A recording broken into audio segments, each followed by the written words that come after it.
Quero ver as vozes declarando: Santo Espírito. Santo Espírito és.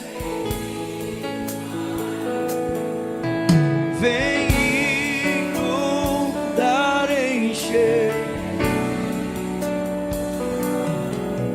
É o desejo de sermos inundados por tua glória, Senhor.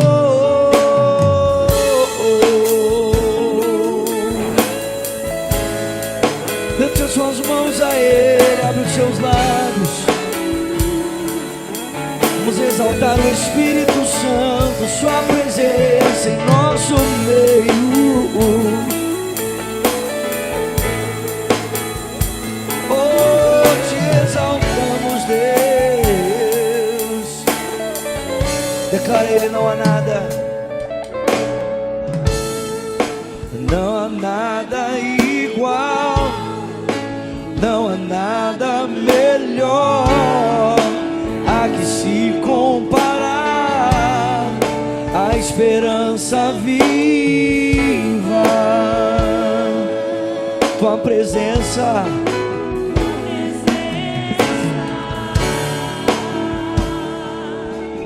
Oh, oh, oh, oh. Eu provei e vi do mais doce amor que liberta o meu ser e a vergonha desfaz. Tua presença. Pega suas mãos e cante: Santo Espírito, Santo Espírito és. Vem inundar, encher esse lugar. É o desejo do meu coração de sermos inundados por tua glória, Senhor. Santo Espírito és. Vem inundar esse lugar. É o desejo do meu coração sermos inundados por tua glória, Senhor.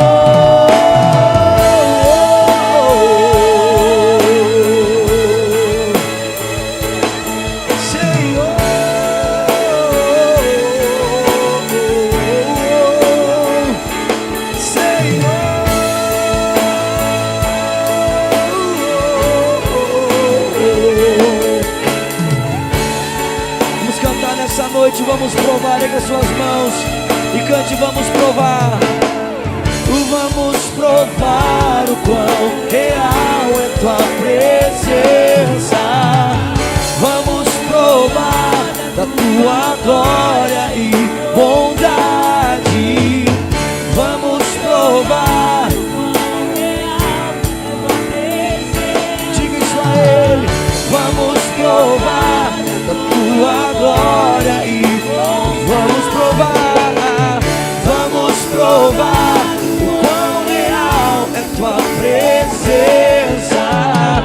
Vamos provar da tua glória e vamos provar, vamos provar o quão real é tua presença. Vamos provar da tua glória e bondade, Senhor.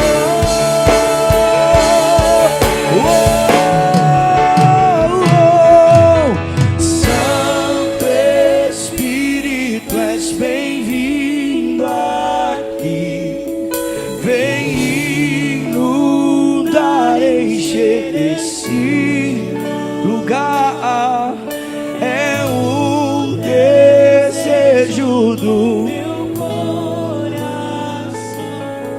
sermos inundados por tua glória, Senhor.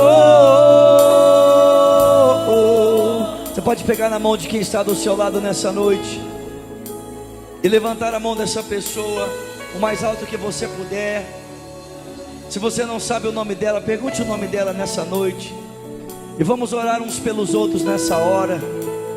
O apóstolo Paulo diz em Filipenses 4, verso 6, que nós não devemos andar ansiosos de coisa alguma. Antes, as nossas necessidades devem ser apresentadas diante de Deus com toda oração, súplica, com ações de graça. E ele diz que a paz de Deus, que excede o entendimento, vai guardar a nossa mente e o nosso coração em Cristo Jesus. E aquilo que é puro, aquilo que é agradável, se há louvor, se há virtude, se há algo digno de ser lembrado, isso então ocupará o vosso pensamento. Levante a mão de quem está do seu lado, abre os seus lábios e comece a orar nessa hora, igreja. Comece a orar, ore pela sua vida, ore pela vida desse irmão nessa noite. Oh Espírito Santo, oh Espírito de Deus. Vamos, Lagoinha, Vila Velha, levante a sua voz. Oh, clame ao Senhor, clame ao Senhor. Abre os seus lábios e fale com Ele. Em nome de Jesus, pelo novo e vivo caminho, nos achegamos a Ti, ó Pai, um só Espírito, em uma só fé, um só batismo. Oh, em nome de Jesus, em nome de Jesus, nome que liberta, nome que cura, o nome que restaura, o nome que transforma, nome que traz esperança, nome que traz vida, nome que salva. Oh, o teu nome é um nome sobre todos, ó Jesus. Nome sobre todos, nome de Jesus, nome de Jesus, nome de Jesus. Sobre toda enfermidade está o teu nome, ó Jesus. Oh, te exaltamos, Santo Espírito és. Vem inundar, encher esse lugar. É o desejo do sermos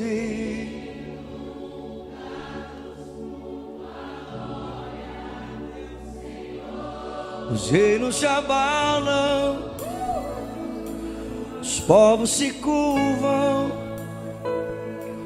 as bocas se abrem, as mãos se levantam para dizer que Tu és o Rei, para dizer que Tu és o Senhor. Cante os reinos se abalam, os povos se curvam, as bocas se abrem,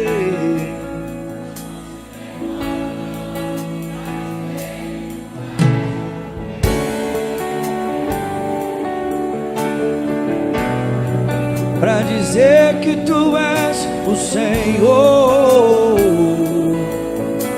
Teu reino, o Teu reino é sempre.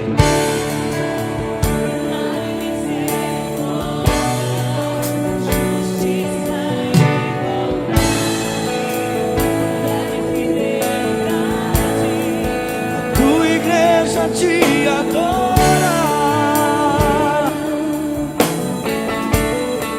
a Tua igreja te adora.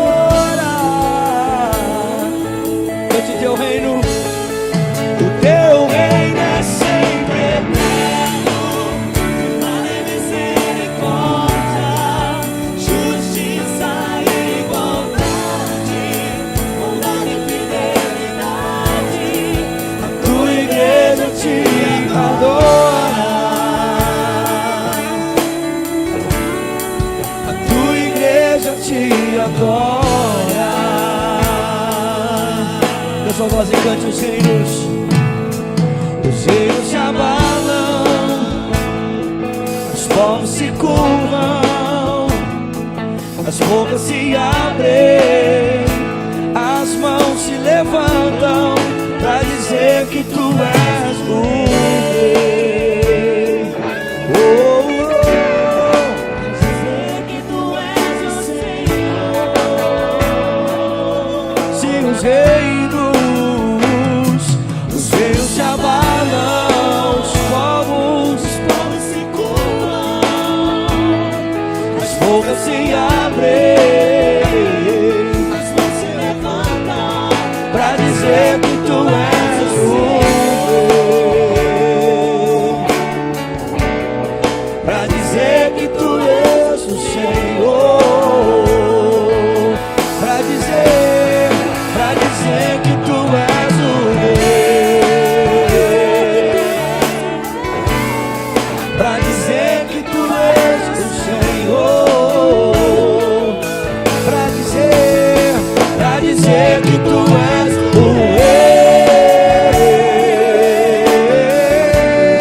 pra dizer que tu és o Senhor. As suas mãos e cante teu reino, cante. Teu reino é sempre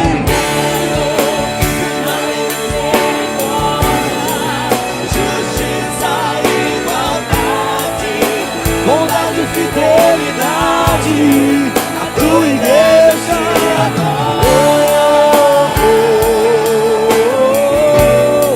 a tua igreja te adora. Teu reino é sempre justiça, igualdade, bondade e fidelidade. A tua igreja te adora. A tua igreja te adora. Oh, te adoramos, Senhor Jesus. Oh, te adoramos, Deus. Aleluia. Te exaltamos, Senhor Jesus. Oh, se te adoramos, recebe a honra, recebe a glória, Deus. Te adoramos, Senhor. Te adoramos. Sim, seja exaltado nessa noite, Deus. Seja exaltado, Senhor Jesus. Seja exaltado. Oh, oh, oh. Levante suas mãos a Ele, cante o teu reino. O teu reino é sempre eterno.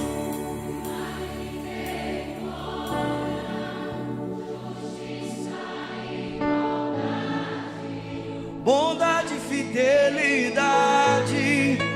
Tua igreja te adora. A tua igreja te adora. Teu reino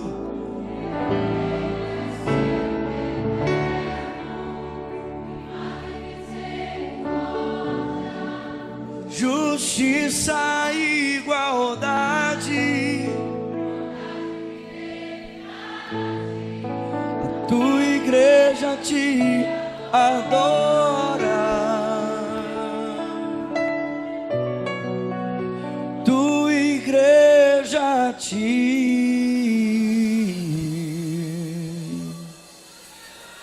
adora.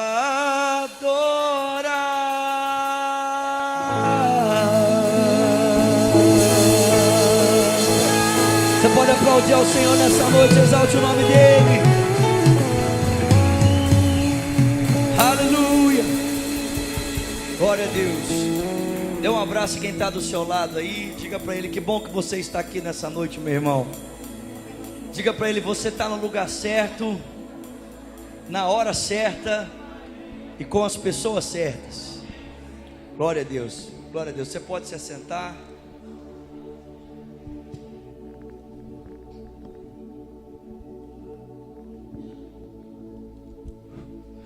O Senhor é bom, amém, queridos?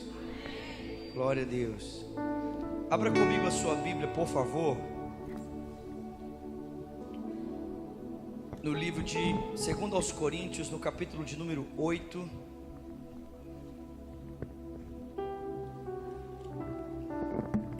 Deixa eu me apresentar, meu nome é Vinícius, eu também sou um dos pastores de Lagoinha. Esse ano eu completo 10 anos de serviço pastoral em Lagoinha. Eu tenho 32 anos, sou casado.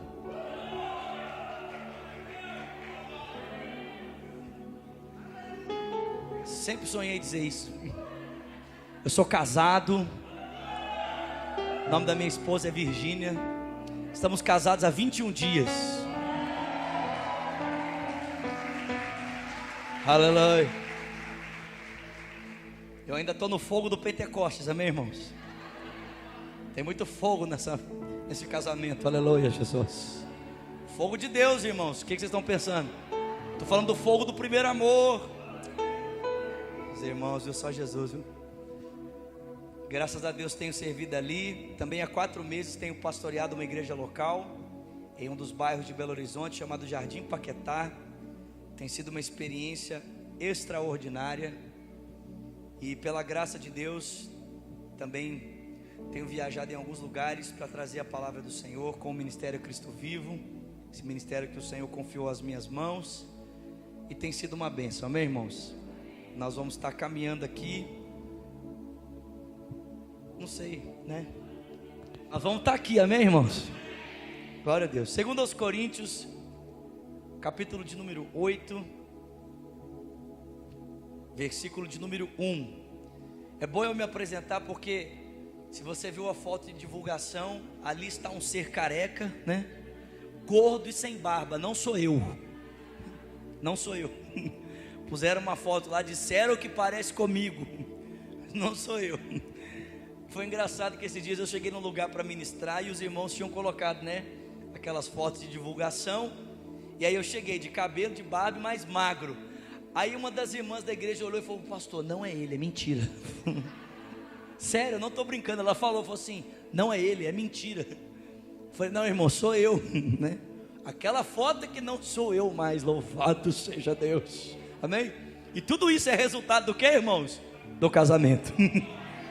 Né? O casamento transforma a vida de um homem. Você que é solteiro e ainda não casou, vai por mim. Quando você casar, se você não tem cabelo, você terá cabelo. Se você não tem barba, você terá barba. E se você está gordinho, prepare-se, sua mulher fará você emagrecer. Os maridos digam amém. 2 aos Coríntios capítulo 8, verso 1 diz: agora, irmãos, queremos que vocês tomem o conhecimento da graça que Deus concedeu às igrejas da Macedônia. No meio da mais severa tribulação, a grande alegria e a extrema pobreza deles transbordaram em rica generosidade. Porque dou testemunho de que eles deram tudo quanto podiam, e até além do que podiam. Por iniciativa própria, eles nos suplicaram insistentemente o privilégio de participar da assistência aos santos. E não somente fizeram o que esperávamos, mas entregaram-se primeiramente a si mesmos ao Senhor e depois a nós pela vontade de Deus. Amém? Quantos já ouviram algum testemunho que impactou a sua vida? Talvez o seu testemunho seja um testemunho impactante, amém? Talvez aquilo que Jesus Cristo fez na sua vida e fez na sua história traga impacto à vida de tantas pessoas. Talvez impacto até mesmo a sua vida. Talvez você ainda esteja se surpreendendo com a maneira extraordinária como Jesus Cristo mudou a sua vida, amém? Eu conheço um pastor no interior de Minas Gerais, numa cidade chamada Ipatinga, que era um morador de rua, usuário de crack. E no dia que ele entregou a vida dele a Jesus Cristo, ele duvidava que ele poderia abrir mão do crack. Ele não acreditava que Jesus teria poder sobre o crack na vida dele. E ele entregou a vida dele para Jesus, exemplo, numa terça-feira. E aí ele ficou terça-feira durante o restante da madrugada pensando: eu não vou conseguir vencer o crack, eu não vou conseguir vencer o crack. Eu entreguei minha vida para Jesus, eu não vou conseguir vencer o crack, eu não vou conseguir vencer o crack. E aí na quarta-feira pela manhã, ele foi até a boca de fumo para usar crack. Quando ele chegou lá, ele tinha nojo do crack.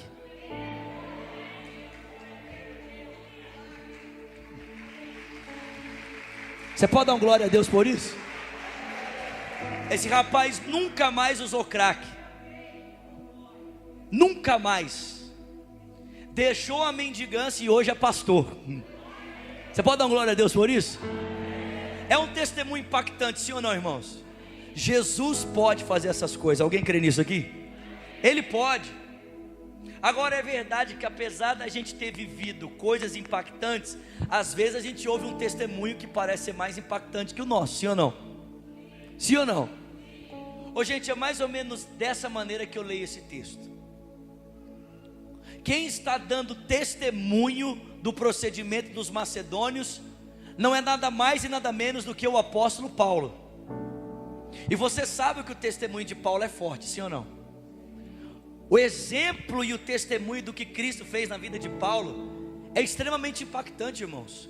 Leia Atos capítulo 9, leia Gálatas capítulo 1, leia Filipenses capítulo 3 e você vai ver ali a descrição de um pouco que Jesus fez na vida desse homem chamado Paulo, também conhecido como Saulo, que era perseguidor da igreja, era fariseu, que tinha muitos motivos na sua vida para não se tornar um cristão, mas foi alcançado por Jesus Cristo e foi transformado de perseguidor a perseguido, de assassino a alguém que morreu pela causa do evangelho.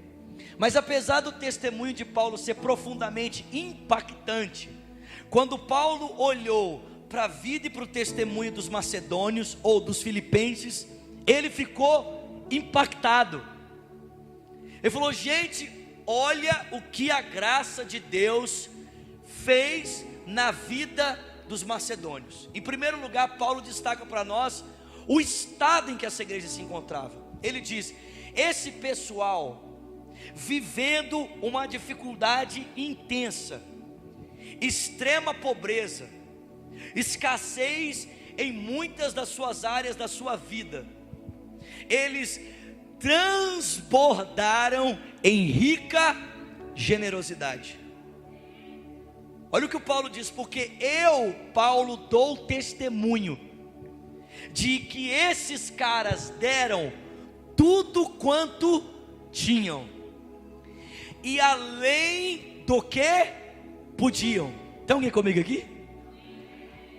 Eles deram tudo quanto tinham, além do que podiam. Olha o que o Paulo diz: por iniciativa própria, eles nos suplicaram o privilégio de participar da assistência aos santos.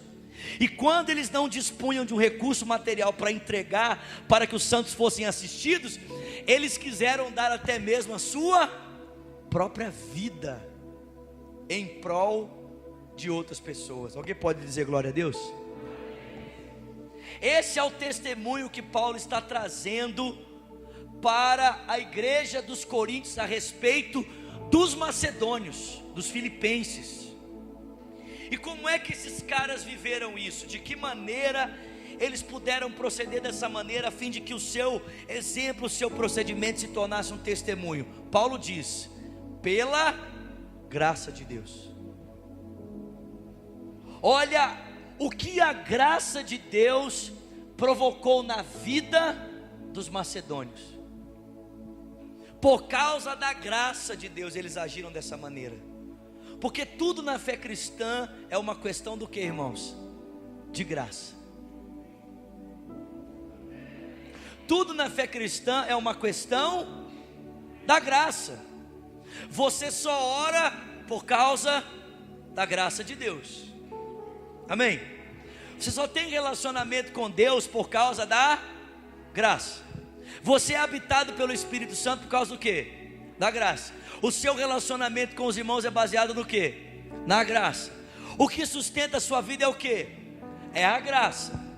Agora, no que diz respeito à nossa vida financeira, não é diferente. A gente ora para tudo na nossa vida, mas às vezes para esse momento a gente não ora. Por quê? Porque a gente pensa que o dízimo e a oferta é uma questão do meu esforço. Mas se tudo na vida cristã é uma questão da graça, a maneira como você pensa a sua oferta e o seu dízimo e o entrega de volta a Deus também é uma questão do quê? Da graça de Deus. Ninguém pode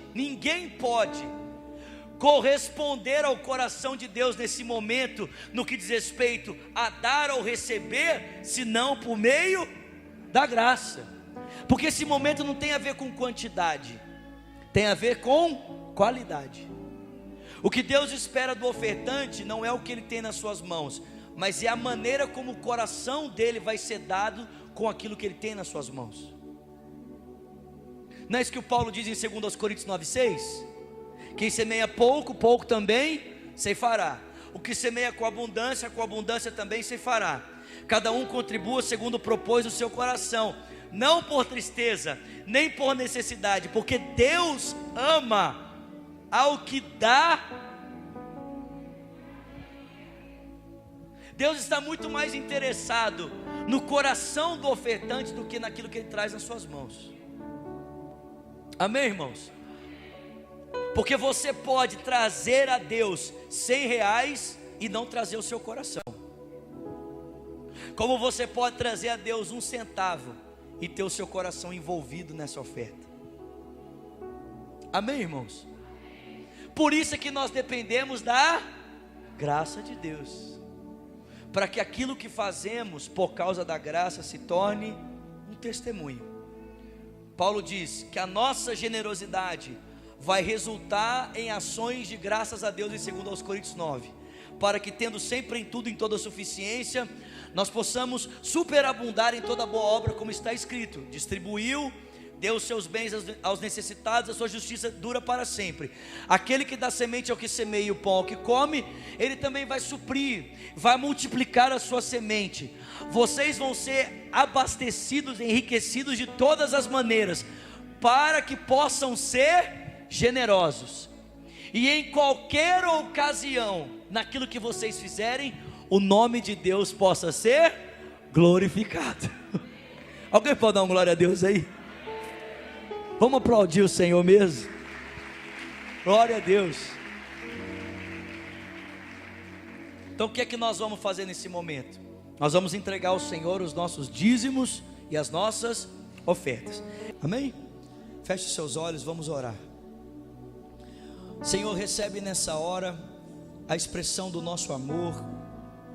Recebe nessa hora, Senhor, a expressão, ó Deus, da nossa gratidão a Ti por tudo que o Senhor tem feito por nós. Somos tão gratos, ó Deus, somos tão agradecidos, que queremos honrar o Seu nome, queremos expressar ao Senhor a nossa fidelidade, queremos expressar ao Senhor o nosso amor, Pai. Recebe, ó Deus, nessa noite a entrega dos nossos dízimos e das nossas ofertas a Ti. Oramos agradecidos em nome de Jesus, e quem crê diga. Então os diáconos vão passar a salva dos dízimos e das ofertas, e enquanto isso nós vamos exaltando o nome do Senhor. Amém? Queremos o Teu nome engrandecer e agradecer-Te.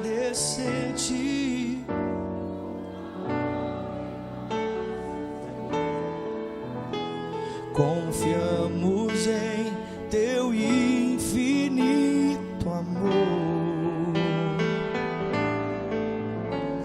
pois só Tu és o Deus eterno sobre toda a terra e céu.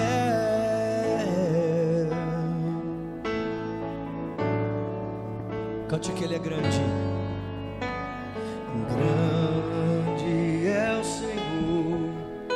é o Senhor e muito digno de louvor. Na cidade do nosso Deus, teu santo monte, a alegria de toda a terra. Oh, grande é o Senhor,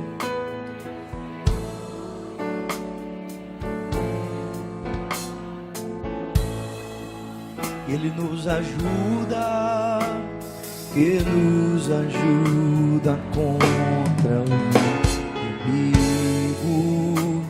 Por isso diante dele nos prostramos.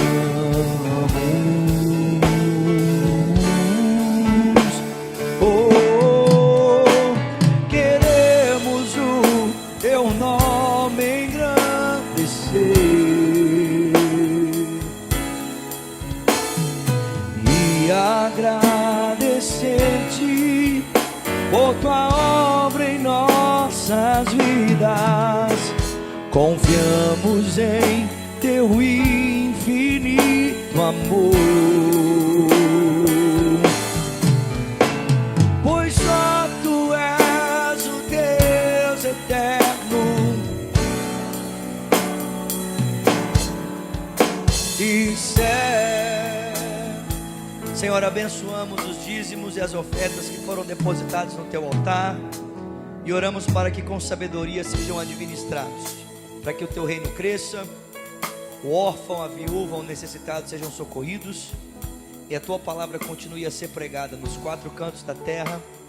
Nós oramos agradecidos em o nome de Jesus, e quem crê diga amém.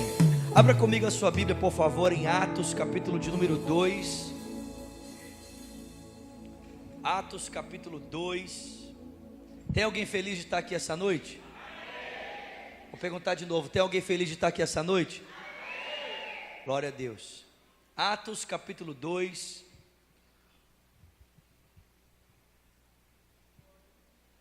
versículo de número 14.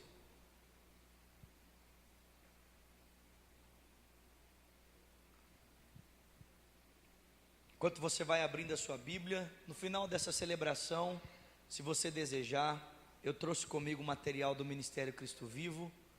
Está ali atrás os CDs, DVD e as camisas.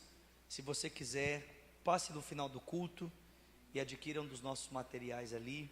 Você vai estar nos abençoando, amém?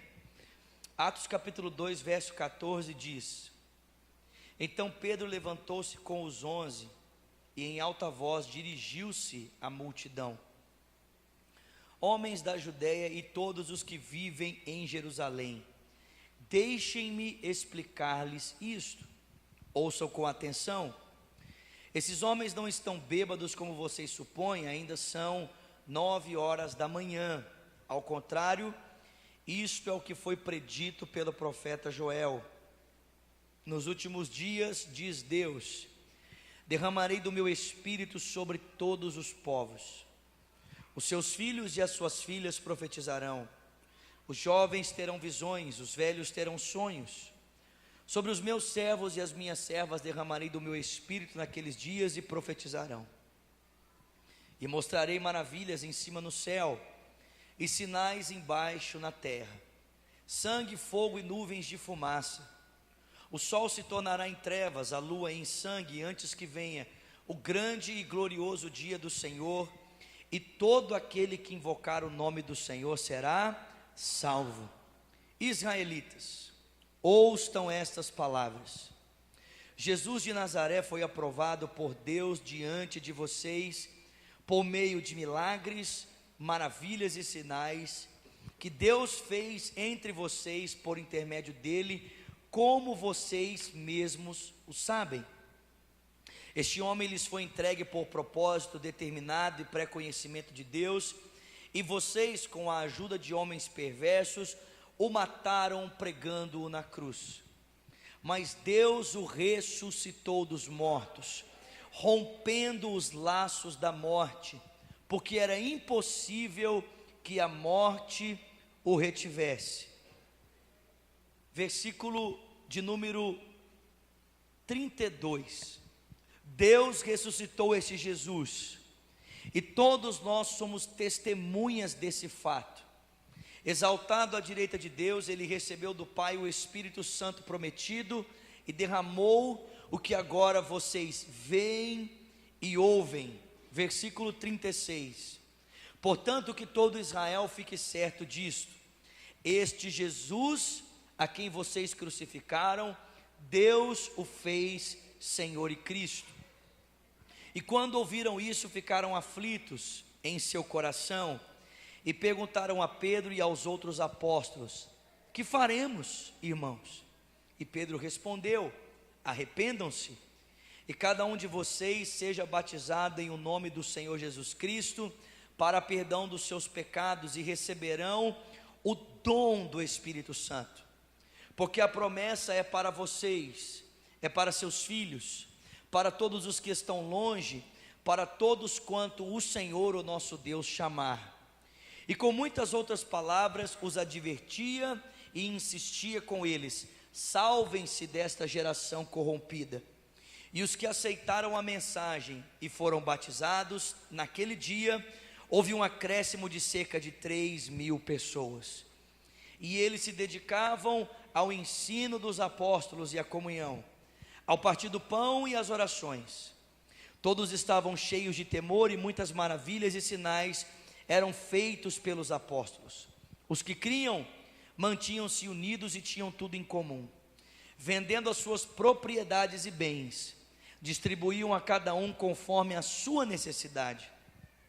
E todos os dias continuavam a reunir-se no pátio do templo, partiam o pão em suas casas e juntos participavam das refeições, com alegria e sinceridade de coração, louvando a Deus e tendo a simpatia de todo o povo. E o Senhor lhes acrescentava diariamente os que iam sendo salvos. Amém? Senhor, obrigado por essa noite. Obrigado por esse tempo maravilhoso em que estamos aqui reunidos em torno de Ti, em torno do Teu Filho, para exaltarmos o nome de Jesus através dos nossos louvores, para exaltarmos o nome de Jesus através do levantar das nossas mãos, para exaltarmos o nome de Jesus na nossa comunhão, para exaltarmos o nome de Jesus através da nossa contribuição, da nossa generosidade, e também exaltá-lo pela proclamação da palavra.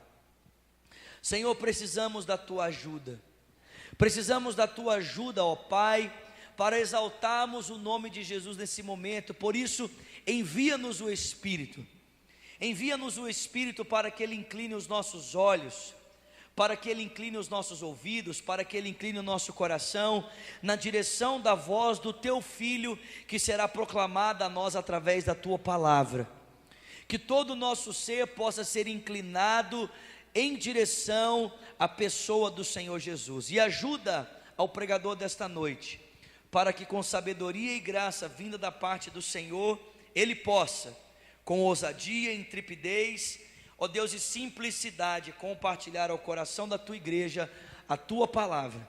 Nós oramos agradecidos em o nome de Jesus, e quem crê diga amém. Irmãos, a igreja do Senhor Jesus Cristo é uma igreja linda, amém? Diga para quem está do seu lado: a igreja do Senhor Jesus é uma igreja linda. E preste atenção, quando eu falo que a igreja do Senhor Jesus é uma igreja linda, nós precisamos entender que a igreja de Cristo não é a igreja Batista da Lagoinha aqui em Vila Velha, amém? A igreja de Jesus Cristo, ela é muito mais do que a igreja Batista da Lagoinha aqui em Vila Velha. Segundo João Calvino, a igreja de Cristo é a soma de todos os que são salvos em Cristo. A igreja de Cristo é o corpo invisível, universal de Cristo, que é composta de todos aqueles que confiam em Cristo como seu único Senhor e suficiente Salvador. Você já parou para pensar que você faz parte da mesma igreja que Abraão faz parte? Tem alguém comigo aqui? Já parou para pensar que você faz parte da mesma igreja que Paulo faz parte? Você faz parte da mesma igreja que João faz parte? Que os reformadores fazem parte? Que os avivalistas fazem parte? Você pode dar uma glória a Deus por isso? Agora, é verdade que nenhum de nós aqui consegue hoje experimentar essa igreja como um todo. É verdade que quando Cristo voltar e estabelecer o seu reino, então nós poderemos viver toda essa totalidade do corpo de Cristo na soma de todos os salvos. Mas hoje é impossível viver isso. Você não pode ter um relacionamento com Abraão hoje, amém, irmão? A não ser que você for espírita, né? E eu espero que você não seja um crente espírita, amém? Mas é impossível. Nós não podemos viver hoje essa totalidade do corpo de Cristo. Mas tudo aquilo que a igreja possui como privilégios e responsabilidades pode ser vivido por mim e por você na igreja local. A Igreja Batista da Lagoinha aqui em Vila Velha não é a igreja de Cristo completa, mas tudo que a igreja de Cristo possui como obrigações e privilégios, você pode experimentar aqui nessa igreja local, amém? Nós não somos a igreja, mas tudo que a igreja tem e tudo que a igreja pode viver, pode ser experimentado aqui, amém, queridos? Pode ser vivido aqui nessa igreja local. E é por isso que eu afirmo que a igreja de Jesus Cristo é uma igreja linda. E aí talvez você esteja aí pensando, mas pastor, a igreja tem problemas. A igreja tem muitos problemas. Sim, é claro que a igreja tem problemas. Para uma igreja ter problemas, basta ela ter pessoas. Sim ou não, irmãos? Toda igreja que tem pessoas tem problemas. Se toda igreja tem pessoas, toda igreja tem problemas, amém ou não amém? Um dia um irmão lá da nossa igreja em Lagoinha procurou o pastor Márcio e falou assim para ele: pastor Márcio, eu vou mudar de igreja. O pastor Márcio falou assim: por que, filho?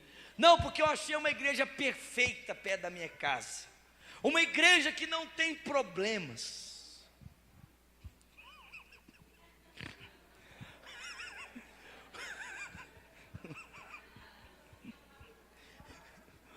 Uma igreja, eu estou rindo, irmãos,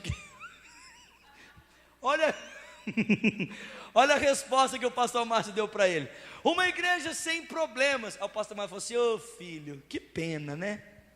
Aí ficou olhando assim: por que pena? É porque essa igreja que não tinha problemas agora vai passar a ter um problema, você.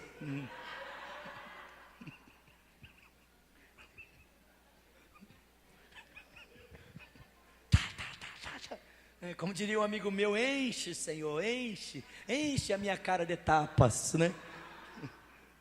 Irmãos, para uma igreja ter problema, ela só precisa ter pessoas. Mas preste atenção, parece para mim que o texto bíblico está mais interessado em evidenciar a graça de Deus através da igreja do que evidenciar os problemas da igreja. O texto sagrado não esconde para nós os problemas da igreja. Quando você lê o livro de Atos, você percebe que mesmo aquela igreja que experimentou do enchimento do Espírito ali no dia de Pentecostes, aquela igreja tinha problemas. Aquela igreja não era uma igreja perfeita. Pelo contrário, já nos primeiros dias daquela igreja, houve uma desavença entre a viúva dos judeus e a viúva dos gregos, porque as viúvas dos gregos pensavam que estavam sendo, de alguma maneira, prejudicadas na distribuição do alimento. E é por isso que o ministério diaconal surge, para cuidar da distribuição dos alimentos, enquanto os apóstolos se dedicam à oração e à pregação. Mas parece que o livro de Atos está mais interessado em dar credibilidade aos feitos de Deus por trás de uma igreja falha, do que as falhas da igreja. Irmãos, apesar de a igreja ter problemas, parece que Deus está muito mais interessado em dar ênfase ao que Ele está fazendo por meio de uma igreja falha, do que aos nossos problemas. E se Deus é capaz de usar uma igreja cheia de problemas para o louvor da sua glória, isso mostra para nós algo muito importante. Sabe o que é? A graça de Deus. Porque a igreja não precisa ser perfeita para que Deus possa usá-la. Ela só precisa estar decidida em se comprometer com a vida que Deus quer que ela viva. Amém, queridos? A igreja é linda, irmãos. A igreja de Jesus é uma igreja linda. Apesar das suas faltas, apesar dos seus defeitos, a obra de Deus na história é realizada por meio da igreja, e isso dá ênfase à graça de Deus. Aliás, irmãos, eu poderia dizer para os irmãos que as figuras que o Novo Testamento usa para se referir à igreja são figuras, são exemplos que trazem a ela dignidade. São exemplos e figuras que trazem à igreja beleza. Exemplo, em Efésios capítulo 5, o apóstolo Paulo vai dizer para mim e para você que a igreja é a noiva de Cristo. A igreja é a noiva do Cordeiro. Você pode dar glória a Deus por isso? Agora, você já viu uma noiva alguma vez na sua vida? Eu vi, irmãos, poucos dias atrás. Eu gostei tanto de casar com a minha esposa que eu vou casar com ela de novo, né? Que eu casei com ela nos Estados Unidos e agora eu vou casar com ela no Brasil, aleluia, né? Gostei de casar com ela, irmãos. Se eu pudesse casar com essa mulher todo dia, Deus é bom. Mas você já viu uma noiva? Quantos já viram uma noiva aqui? Você vai em um casamento, e vamos ser sinceros, quando alguém vai em um casamento, alguém vai para um casamento esperando a entrada dos padrinhos? Você já viu alguém para o casamento pensando assim: nossa, eu não vejo a hora dos padrinhos entrar, aleluia? Já viu? Você vai para o casamento pensando assim: nossa, eu não vejo a hora de ver a mãe do noivo. Eu não vejo a hora de ver o noivo entrar, sim ou não? Não. Quando alguém vai para um casamento, o que o pessoal espera? A noiva. Porque toda a beleza de um casamento está onde, irmãos? Na noiva. A gente olha para a noiva vestida de branco entrando no corredor central da igreja, e a gente vê na figura da noiva beleza. A noiva retrata para nós a beleza de Cristo. Por meio da noiva nós podemos perceber o quanto o nosso Senhor, Ele é lindo, o quanto o nosso Senhor, Ele é belo. Mas a noiva não retrata apenas para nós beleza, ela retrata para nós pureza. Você olha para uma noiva vestida de branco e você vê nela pureza, você vê nela beleza, você vê nela fragilidade, aquela que depende completamente dos cuidados do seu noivo, para que esteja em completa beleza e em completa pureza. O Novo Testamento olha para a igreja e diz: a igreja é a noiva de Cristo. Ela é o meio pelo qual Deus quer expressar para o mundo a sua beleza. Ela é o meio pelo qual Deus quer retratar para o mundo a sua pureza. É aquela que carece do cuidado constante do seu noivo, a fim de que ela esteja em completa beleza e em completa pureza diante dele e diante do mundo. Amém, irmãos? Só que o Novo Testamento não chama a igreja apenas de noiva. O Novo Testamento olha para a igreja e chama a igreja de exército. Paulo vai dizer para mim e para você na sua carta a Timóteo que nós somos bons soldados de Cristo. Você já assistiu um filme de guerra aqui? Diz que tem um filme de guerra muito bom, né? Até o Último Homem, que saiu aí. Eu não assisti ainda, quem já assistiu? É bom mesmo? Que bom, eu vou assistir, obrigado, viu? Só não conta o filme, obrigado. Principalmente agora durante a pregação, faça esse favor para nós. Você assiste um filme de guerra e você vê um exército bem preparado, estruturado, marchando em direção ao exército adversário, e você vê potência, você vê força. O Senhor Jesus quer demonstrar a sua autoridade, o seu poder, a sua força para o mundo através de quem, irmãos? Da igreja. Ele disse isso em Mateus 16, ele disse que ele edificaria a sua igreja, e as portas do inferno não iriam prevalecer contra ela. Ele nos daria a chave do reino dos céus, para que tudo que ligássemos na terra fosse ligado nos céus, e tudo que nós desligássemos da terra fosse desligado dos céus. A igreja não é apenas a noiva de Cristo, a igreja é o seu exército. É o meio pelo qual Deus deseja demonstrar a sua autoridade, o seu poder. A igreja não foi feita para retroceder, ela foi feita para avançar. A Bíblia diz que as portas do inferno é que não prevalecerão diante do avanço da igreja. Alguém pode dar um glória a Deus por isso? A igreja é chamada de templo de Deus. A igreja é chamada de família de Deus, de videira de Deus. Existem muitas figuras que o Novo Testamento usa para nos fazer entender a importância do que significa ser igreja. Agora eu penso que uma figura muito importante está ali em 2 Coríntios capítulo 5, quando Paulo vai dizer que a igreja foi feita para ser uma embaixada. Paulo diz que nós somos embaixadores, como se Deus estivesse rogando por nosso intermédio ao mundo em que estamos vivendo, para que os homens se reconciliem com Ele. Quantos aqui já foram em uma embaixada alguma vez na sua vida? Alguém já foi numa embaixada? Se você for na embaixada americana aqui no Brasil, vai ser uma experiência muito interessante.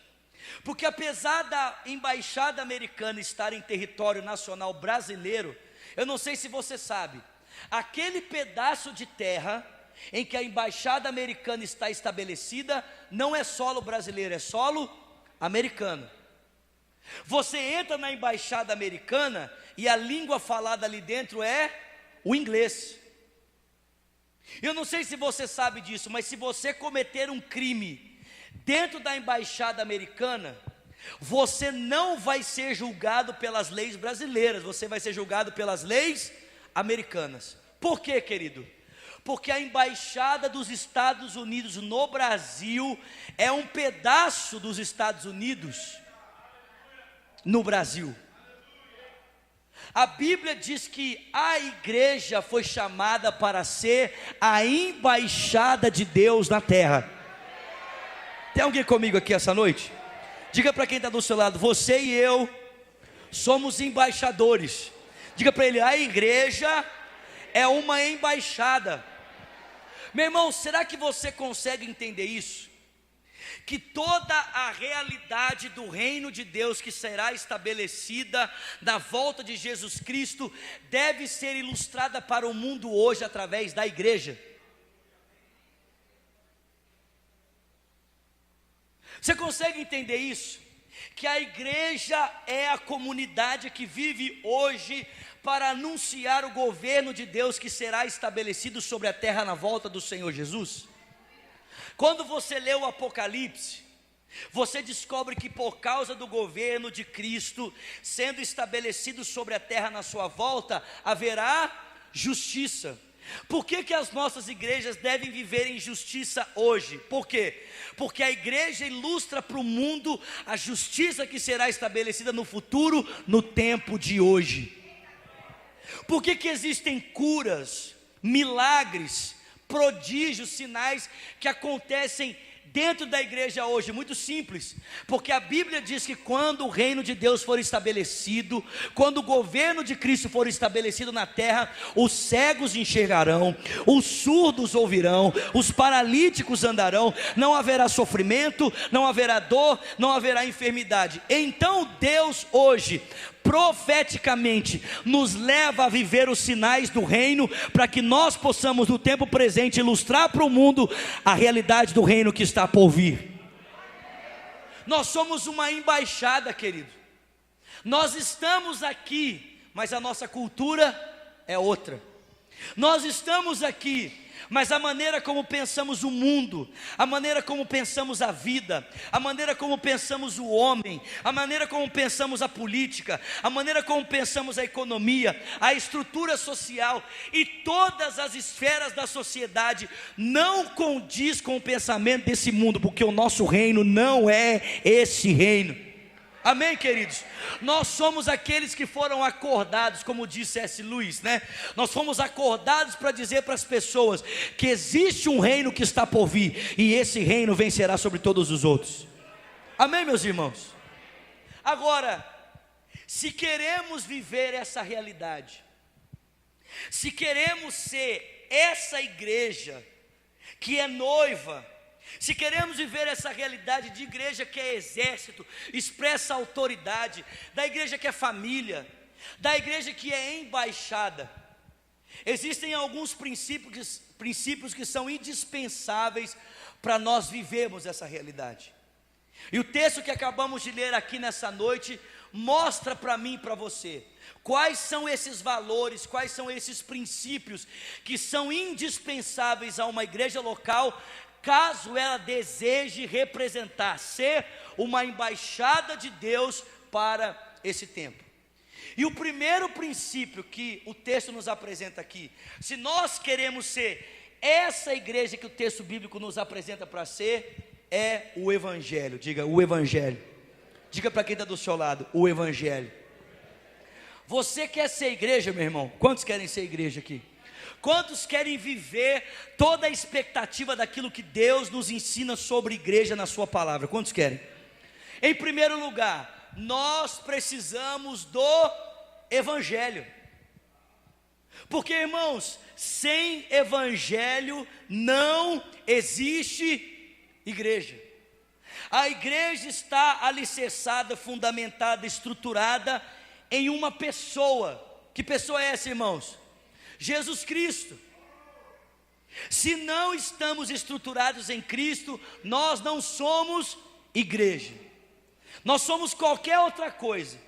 A gente pode ser um clube social, a gente pode ser um ajuntamento de pessoas, nós podemos ser um time de futebol, qualquer coisa, menos igreja. A igreja não está reunida nas suas preferências. A igreja não está reunida na capacidade de nós pensarmos as mesmas coisas. A igreja está reunida e edificada em uma pessoa, e essa pessoa é o Filho de Deus, o Senhor Jesus Cristo. O apóstolo Pedro vai dizer aqui para nós: se nós queremos ser igreja, antes de tudo, nós precisamos do Evangelho. A pergunta é: o que é o Evangelho? E Pedro vai dizer para nós: o Evangelho é a boa notícia de Deus ao mundo. E qual é a boa notícia de Deus ao mundo? A boa notícia de Deus ao mundo é que o seu Filho foi aprovado diante dos homens com prodígios, maravilhas e sinais que Deus realizou por intermédio dele.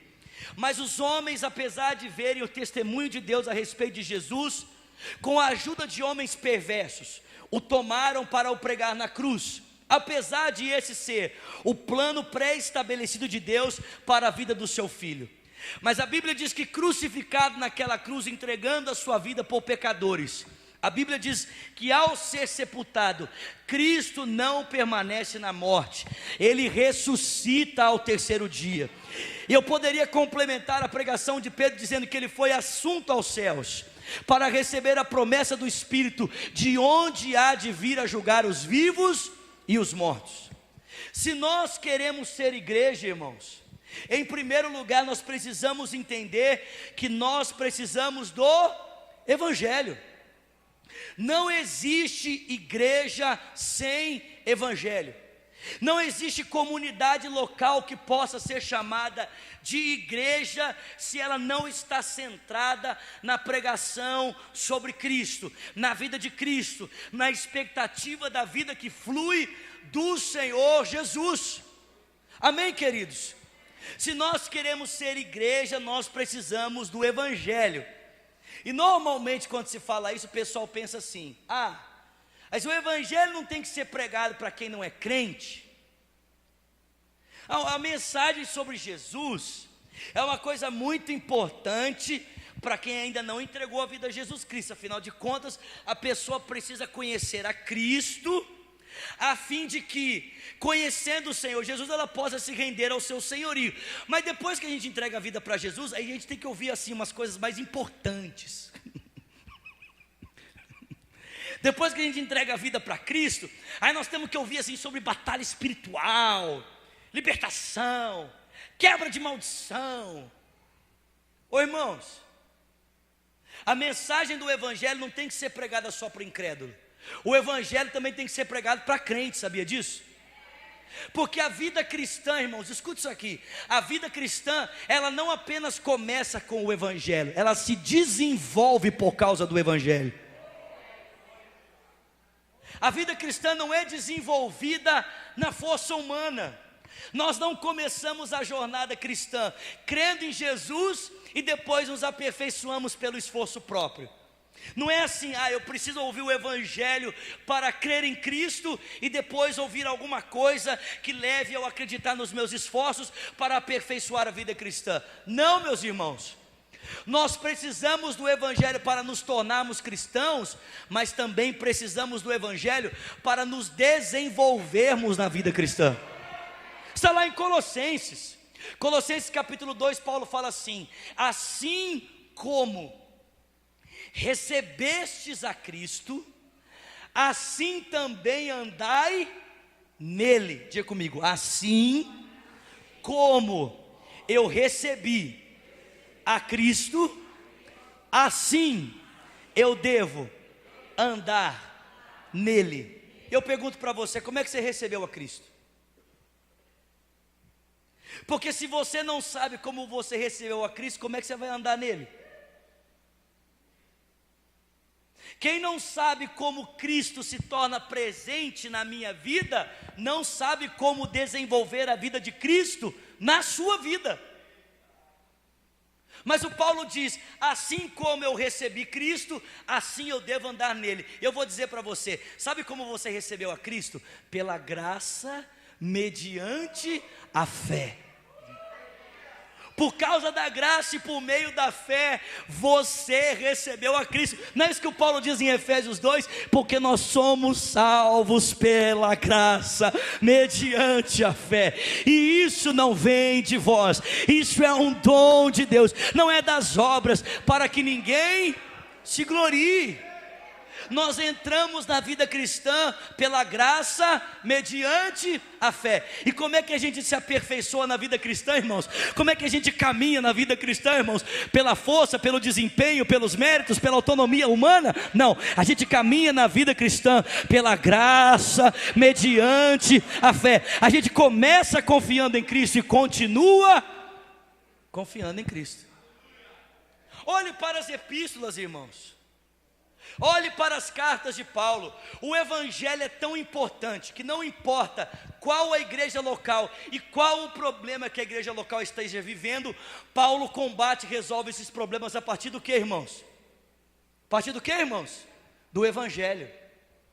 O pessoal lá em Efésios está com um problema na sua família. Como é que Paulo vai combater o problema das famílias? Através do Evangelho. Ele vai dizer: maridos, amai as vossas mulheres como Cristo amou a igreja. Mulheres, sede submissas a Cristo, aos seus maridos como a igreja está sujeita a Cristo. Pais, não coloquem peso sobre os seus filhos. Filhos, respeitem os seus pais. Aí o pessoal lá em Filipos está com um problema na liderança da igreja. A Cíntica e a Evode está lá brigando, né? Só por esse nome já dá para ver que elas estão brigando, né, irmãos? Só por o nome das duas dá para ver que tem confusão. Cíntica e Evode, pô. Com esses dois nomes só podia dar confusão.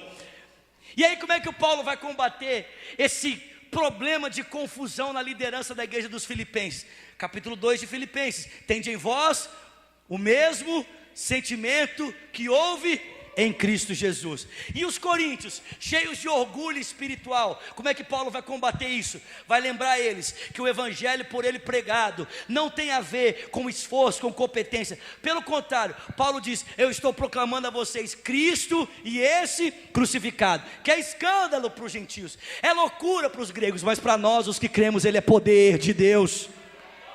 Como é que Paulo vai combater o problema dos cristãos da Galácia, que estão abandonando a verdadeira vida cristã para voltarem para o judaísmo? Paulo vai apresentar para eles o que, irmãos? O Evangelho. Como é que Paulo vai combater o problema dos tessalonicenses, que estão confusos sobre a volta de Cristo? Vai apresentar para eles o que, irmãos? O Evangelho. E os colossenses, que estavam ligados ao misticismo, de visões de anjos, experiências transcendentais, como é que Paulo vai combater isso? Vai lembrar eles que a plenitude da vida cristã não está na experiência que um homem pode ter fora de Cristo, mas a plenitude da vida cristã está em Jesus. Nele está a plenitude da divindade, meu irmão. O Evangelho é imprescindível para uma igreja. Sem Evangelho não existe igreja, porque a igreja está firmada no Evangelho, que é o Senhor Jesus, e se desenvolve pela fé e compreensão do mesmo Evangelho. Se nós queremos ser igreja, em primeiro lugar, nós precisamos do Evangelho. Segundo, se a gente quer ser igreja, nós precisamos de uma cultura baseada no Evangelho, ou o que podemos chamar de cultura da graça. Escuta aqui, meu irmão, uma igreja que tem a cultura do Evangelho e não tem o Evangelho, se torna uma igreja liberal. Uma igreja que tenta ter uma cultura baseada no Evangelho, mas não possui o Evangelho, se torna uma igreja liberal, ou seja, todo mundo vive o que quer, do jeito que quer, da forma como quer, a hora que quer. Uma igreja que tenta pregar o Evangelho e não tem a cultura do Evangelho, se torna uma igreja legalista, porque Bíblia sem cultura provoca enrijecimento. O que nós precisamos, tem alguém comigo aqui essa noite, ou só eu estou empolgado aqui? O que nós precisamos é de uma igreja que possui o Evangelho nos seus púlpitos e o Evangelho na vida do dia a dia. E é isso que nós estamos vendo aqui em Atos.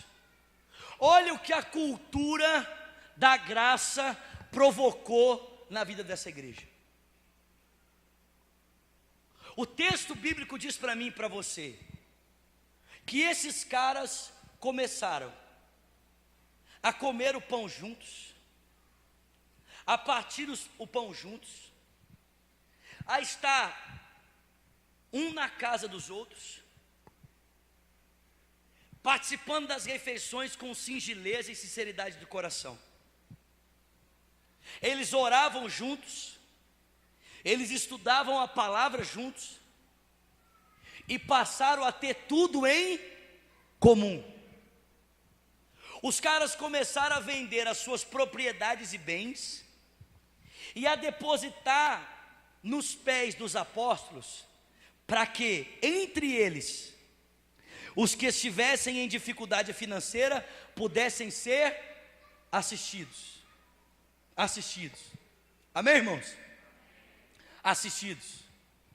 E o texto diz que diariamente estavam no pátio do templo, celebrando, louvando ao Senhor, com sinceridade de coração, tendo a simpatia de todo o povo.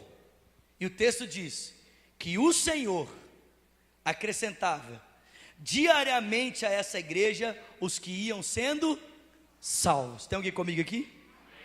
Olha para mim aqui, amém? Está tudo bem? Amém? Amém, irmãos? Olha para quem está do seu lado, diga para ele, está tudo bem, irmãos? Tudo bem? Amém? Presta atenção, queridos. Por causa do Evangelho, a vida dessas pessoas passou a se estruturar de uma maneira diferente. Esses caras deixaram de viver como eles queriam viver, para passar a viver como o Evangelho os ensinou a viver.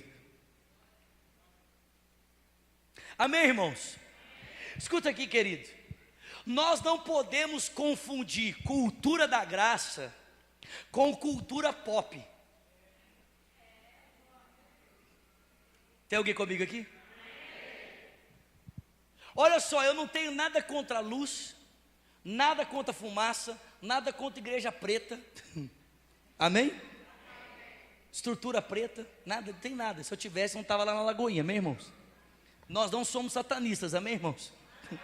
Amém, irmãos? A pomba não é uma cruz de cabeça para baixo, amém, irmãos? Amém, irmãos?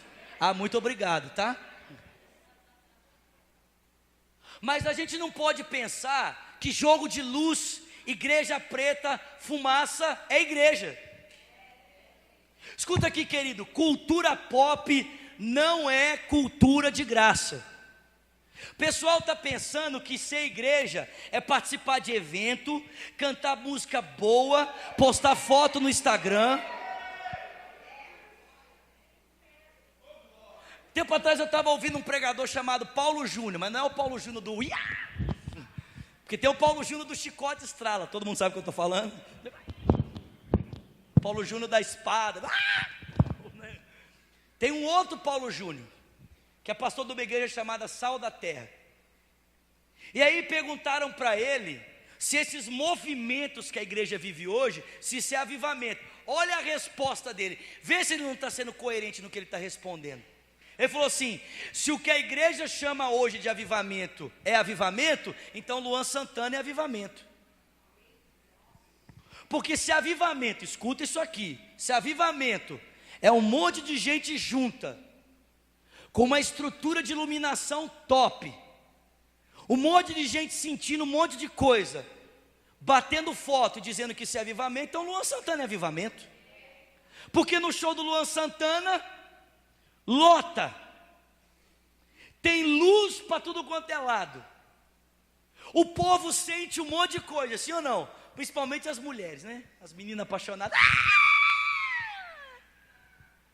E sai todo mundo de lá fazendo o quê? Postando foto no Instagram. Se isso é avivamento, irmãos, então Luan Santana é avivamento. Escuta aqui, querido, cultura pop não é cultura de graça. Cultura de graça não tem nada a ver com cultura pop. Nós podemos usar a cultura pop para pregarmos o evangelho, sermos contextualizados com o tempo que estamos vivendo, mas nós não podemos pensar que porque estamos dentro de um local com um monte de coisa da cultura pop que a gente está vivendo igreja. Ser igreja é outra coisa. A celebração, meu irmão, talvez seja 10%, 20% do que você pode viver como igreja. E você está falando com alguém que entendeu isso há pouco tempo. Por quê? Porque faz só 4 meses que eu estou pastoreando uma igreja local. Eu tenho 10 anos de ministério pastoral. Eu já lidero um culto por 9 anos. Eu já liderei vários departamentos na Lagoinha, entre eles o ministério de louvor da igreja. Já liderei ministério com empresário, um monte de coisa. Mas eu nunca tinha estado à frente de uma igreja. Estar à frente de uma igreja aconteceu há 4 meses. Gente, não significa que eu não estava vivendo o meu ministério. Eu estava vivendo o meu ministério. Aliás, talvez o meu ministério, aquilo que Deus me confiou, esteja no seu melhor momento. Mas eu comecei a olhar para a minha igreja local e eu comecei a perceber que eu estava vivendo o meu ministério, mas eu não estava vivendo igreja. Porque viver o meu ministério é uma coisa, e viver igreja é outra coisa. E aí eu comecei a orar, porque eu comecei a ficar profundamente incomodado de ver a minha igreja precisando de mim, e eu estar edificando tantas igrejas e não estar participando da vida da minha igreja. E aí o pastor Márcio então veio e me fez o convite para assumir uma igreja local. E eu assumi essa igreja. E na primeira semana, tem alguém comigo aqui? Na primeira semana que eu assumi o pastoreio da minha igreja, um dos irmãos da igreja teve pancreatite. O Rod Wilson teve pancreatite. E ele ficou 19 dias hospitalizado. E eu fui visitá-lo muitas vezes enquanto ele estava no hospital. Mas escuta aqui, meu irmão. Eu lembro como se fosse hoje o dia que eu entrei no hospital para visitar o Rod Wilson. Eu entrei no hospital, querido. E quando eu entrei no hospital, eu olhei para um lado, olhei para o outro, eu olhei para cima, eu olhei para as pessoas, e eu falei com Deus: Deus, eu não lembro qual foi a última vez que eu tinha entrado no hospital para fazer a visita para o irmão.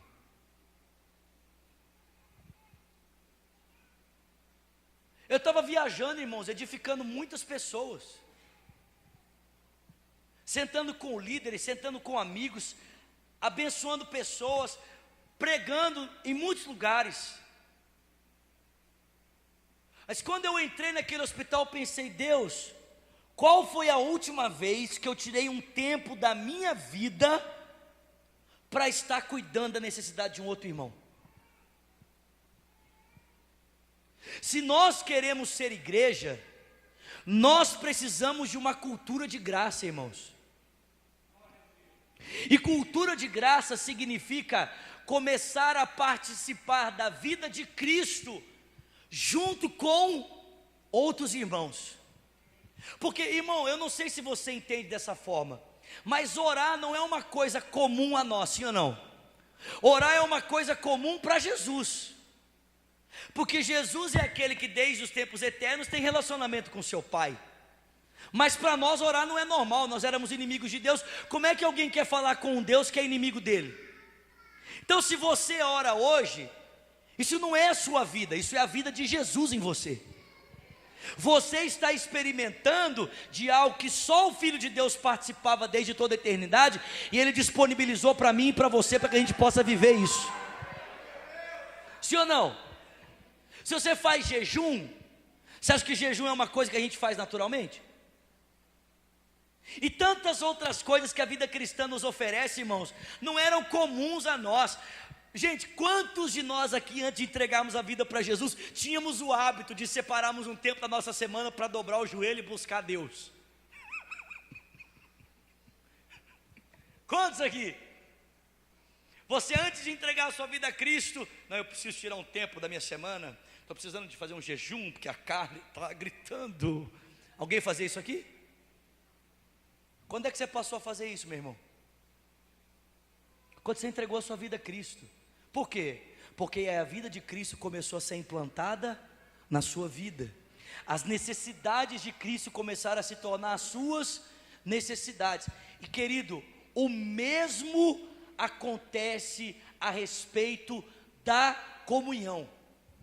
Você não pode pensar que a vida cristã se resume em participar da vida dos irmãos na celebração. Querido, a celebração é apenas a consequência da comunhão que a gente experimenta com os irmãos por meio de Cristo durante toda uma semana. É a vivência da igreja no meu dia a dia que dá sentido à celebração. É celebração por quê? Porque a gente se reúne e vive a vida de Cristo a semana inteira, e no domingo a gente se ajunta para celebrar o quanto Cristo tem sido vivo dentro de cada um de nós. E isso tem a ver com renúncia, isso tem a ver com abnegação, isso tem a ver com doação, isso tem a ver com entrega, isso tem a ver com comer juntos, com participar da refeição juntos. Irmão, a vida cristã é muito simples. Sabe qual é o nosso problema? Nosso problema é que a gente transformou a vida cristã num evento. E ser cristão não é participar de um evento, ser cristão é estar inserido dentro de uma nova vida. Se a gente quer ser igreja, em primeiro lugar, nós precisamos do Evangelho. Se a gente quer ser igreja, em segundo lugar, nós precisamos de uma cultura de graça. E por último, e eu encerro, se nós queremos ser igreja, irmãos, nós precisamos do poder do Espírito Santo. Porque a igreja só pode ter o Evangelho e a cultura da graça se ela for antes cheia do que, irmãos? Do Espírito de Deus. Porque esse texto começa dizendo: e ao cumprir-se o dia de Pentecostes, estavam todos reunidos em um só lugar, quando de repente veio do céu o som como de um vento veemente e impetuoso, e encheu toda a casa na qual estavam assentados, e foram vistas línguas repartidas como que de fogo, os quais pousou sobre cada um deles. Todos foram cheios do Espírito Santo, e passaram a falar em outras línguas, conforme o Espírito lhes concedia que falassem. O poder do Espírito traz a nós o Evangelho. O Evangelho provoca em nós uma cultura, e a gente pode então ser igreja. Amém, querido? Amém, querido? Nós precisamos do poder do Espírito. Sem poder do Espírito não existe Evangelho. Sem poder do Espírito não existe cultura de graça. Nós precisamos do poder do Espírito Santo, nós precisamos do Evangelho e precisamos da cultura de graça para sermos igreja. Igreja. Jesus diz: o mundo há de saber que somos os seus discípulos, se nós amarmos uns aos outros. Uns aos outros. Uns aos outros. Eu pergunto para você nessa noite: você quer ser igreja? Ou você só quer participar do movimento?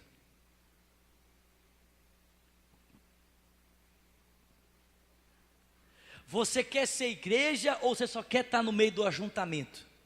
Quem gosta de estar no meio do ajuntamento é multidão, querido. Porque multidão só está interessada no movimento. Quando o negócio chama para responsabilidade, o que a multidão faz? Sai fora.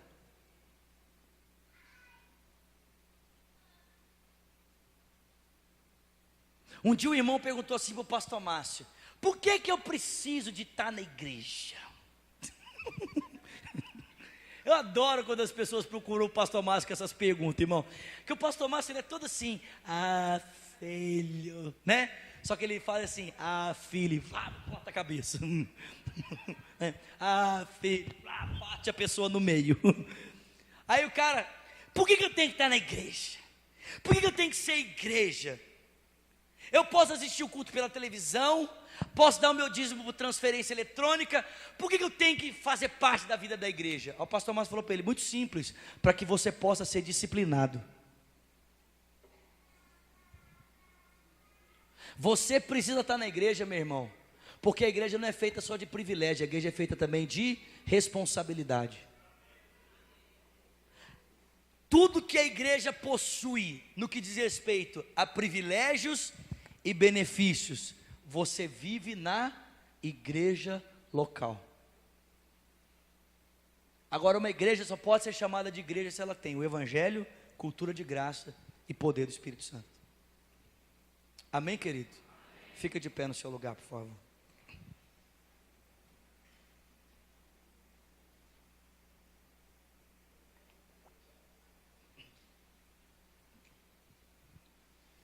Aleluia. Evangelho, cultura de graça e poder do Espírito Santo.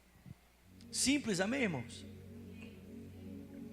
Pelo menos na pregação, né?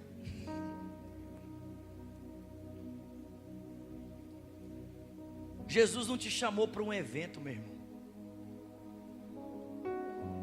Ele te chamou para ser igreja.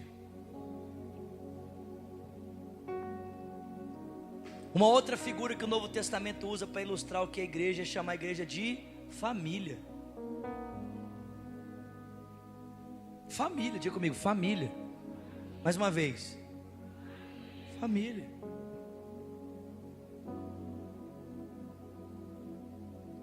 A Bíblia nos chamou para sermos família.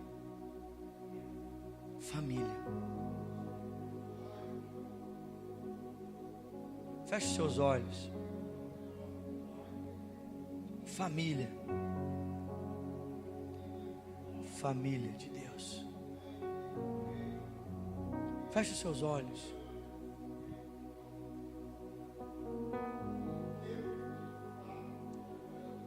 Talvez você esteja aí muito feliz de ficar participando de um movimento, né? De um movimento. Você participa de um movimento aqui, participa de um movimento ali. Mas Deus quer que você viva igreja, meu irmão. Eu posso dizer para vocês, faz 4 meses que eu estou pastoreando uma igreja local. Ministerialmente falando, essa é a experiência, é a bênção, é o privilégio ministerial mais importante que eu tenho vivido nos últimos anos da minha vida. Não se compara, meu irmão, não se compara. O que eu tenho vivido e experimentado ali na vida da igreja não se compara àquilo que eu vivi ministerialmente em tantas outras situações. Senhor, nós queremos ser igreja, Senhor. Nós não queremos ser um movimento.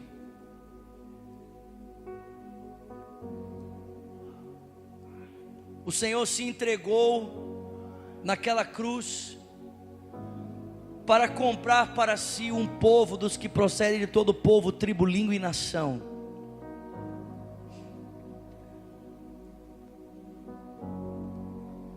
O Senhor se entregou naquela cruz, ó Senhor Jesus, para nos dar uma vida, uma novidade de vida. E essa novidade de vida compartilhada que o Senhor nos deu, o Senhor chamou de igreja. Igreja é o teu corpo. Nós queremos ser igreja. Queremos que a tua vida seja percebida através de nós, na maneira como nos estruturamos como indivíduo, como comunidade de fé, pelo poder do teu Espírito, Senhor.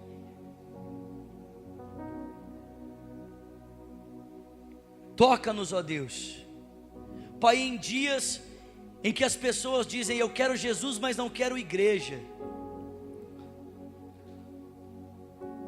Pai, como as pessoas podem ter Jesus fora da igreja? Quando nós temos a Cristo, Ele nos insere na sua família.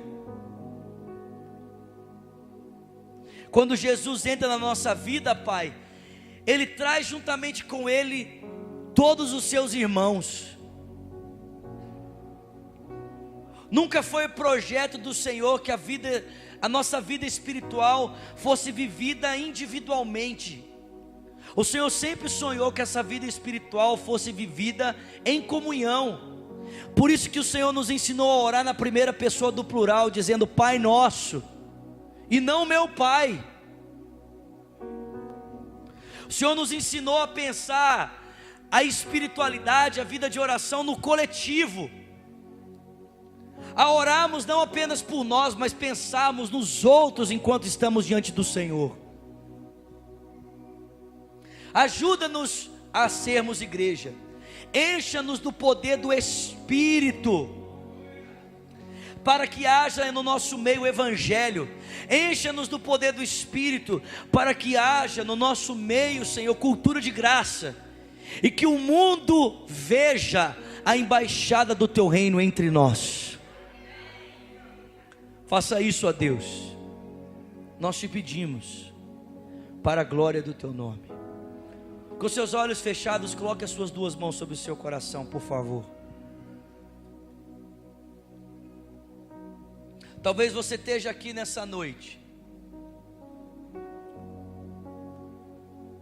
e você está fora da igreja. Talvez você seja um desses que diz: eu quero Jesus, mas não quero nada com igreja. Meu irmão, não dá. Se você quer ter um relacionamento com Jesus, você vai ter que aceitar a família dele.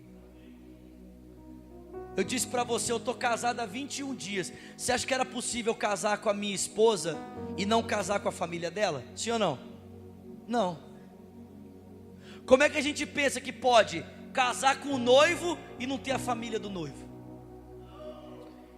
Quem quer Jesus precisa aceitar a família dele, amém? E a família de Jesus é quem? A sua igreja. Olha os irmãos aí. Talvez você esteja aqui fora da igreja, querendo viver uma espiritualidade individual, lá no seu YouTube. Você bota o pregador que você quer ouvir, a banda que você quer ouvir, você dá o dízimo e a oferta a hora que você quer dar, né? Não é uma espiritualidade centrada em Jesus, é uma espiritualidade centrada em você, aquilo que você quer. Meu irmão, Jesus está te chamando para voltar para a igreja nessa noite, para voltar para Ele, para voltar para a igreja. Se nessa noite a palavra do Senhor tocou o seu coração, você quer entregar a sua vida a Cristo ou você quer voltar aos caminhos do Senhor? Levanta uma das suas mãos, eu quero conhecer você, quero orar por você. Levanta bem alto. Se você diz, eu quero voltar para Jesus, eu quero voltar para a igreja, ou eu quero entregar a minha vida a Jesus Cristo, levanta bem alto uma das suas mãos. Eu quero conhecer você, eu quero orar com você essa noite. Existe alguém que precisa tomar essa decisão nessa noite, de voltar para Jesus, ou de entregar a sua vida a Jesus Cristo, voltar para a igreja? Levanta uma das suas mãos, eu quero conhecer você. Tem uma mão levantada lá atrás.